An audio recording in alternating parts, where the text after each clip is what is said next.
நேர்களுக்கு வணக்கம். உலக வங்கியின் உயர் மத்திய வருமானம் ஈட்டும் நாடுகளின் பட்டியலுக்குள் இலங்கை மீண்டும் உள்வாங்கப்பட்டுள்ளது. ஜூலை 1ஆம் தேதி முதல் நடைமுறைக்கு வரும் வகையில் இலங்கை கீழ் மத்திய வருமானம் ஈட்டும் நாடு என்ற நிலையிலிருந்து விடுபட்டு உயர் மத்திய வருமானம் ஈட்டும் நாடாக பிரகடனப்படுத்தப்பட்டுள்ளது.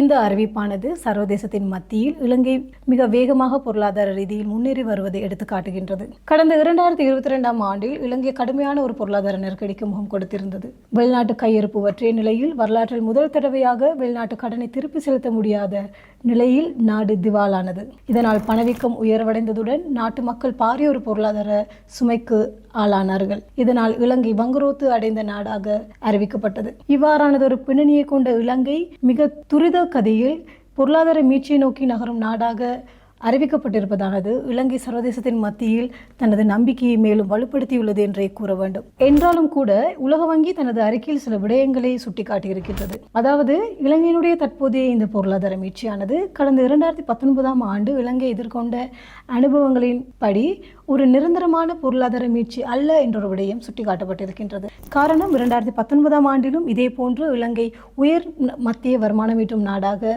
பிரகடனப்படுத்தப்பட்டிருந்தது.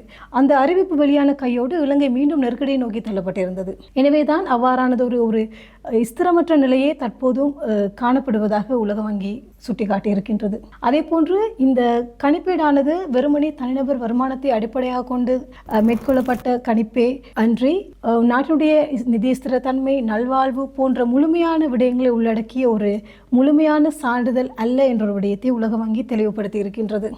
அதே போன்று இந்த பொருளாதார மீட்சிக்கு வழிவகுத்த நிதி முறைமை தொடர்ந்தும் பேணப்பட வேண்டும் என்ற விடயம் வலியுறுத்தப்பட்டிருக்கின்றது. இந்த தனிநபர் மொத்த தேசிய வருமானம் என்பது ஒரு சராசரி வருமான கணிப்பீடே அன்றி இதில் நாட்டு மக்களுக்கு இந்த வருமானம் எவ்வாறு பகிரப்படுகின்றது என்ற ஒரு விடயம் காட்டப்படுவதில்லை. எனவே இந்த அறிக்கையின் பிரகாரம் இலங்கையில் நடுத்தர மக்கள் தொடர்ந்தும் பொருளாதார நெருக்கடிகளோடு வாழ்ந்து வருவதை உலக வங்கி ஏற்றுக்கொண்டுள்ளது என்ற ஒரு விடயத்தை நாங்கள் பார்க்கக்கூடியதாக இருக்கின்றது. அந்த அடிப்படையில் 2027ஆம் ஆண்டு இலங்கையினுடைய பொருளாதார வளர்ச்சியானது வெறும் 3% பதிவாகும் என்ற விடயத்தை உலக வங்கி எதிர்கூறியிருக்கின்றது. எனவே இது சவாலான ஒரு விடயமாகவே இலங்கைக்கு அமைந்திருக்கின்றது. எனவே மிகுந்த சவாலுக்கு மத்தியில் இலங்கை தன்னுடைய பயணத்தை தொடர்ந்தும் முன்னெடுக்க வேண்டியிருக்கின்றது.